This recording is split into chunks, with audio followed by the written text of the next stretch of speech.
காலையில் வழக்கம் போல் பாலை குடிச்சிட்டு இன்றைக்கி என்னடா சாப்பாடு செய்கிறதுன்னு கிச்சனை உருட்டிட்டு கிடந்தேன். இன்றைக்கும் கஞ்சி தானா அப்படின்னு தோணுச்சு. நாங்கள் கஞ்சிலாம் இஷ்டப்பட்டு தான் சாப்பிட்றோம்.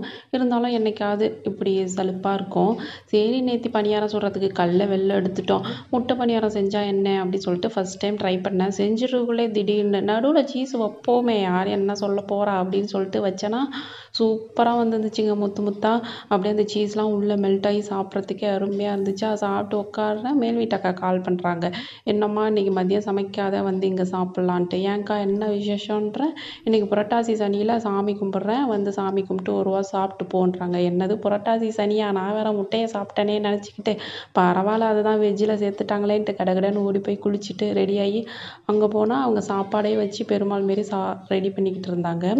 நல்லா போய் சாமி கும்பிட்டு எல்லோரும் சேர்ந்து ஜாலியாக சாப்பிட்டுட்டு நைட்டு வந்து நல்லா ஃபுல் கட்டாக மதியம். அதனால் நைட்டு சிம்பிளாக தயிர் சாதத்தோடு முடிச்சாச்சு.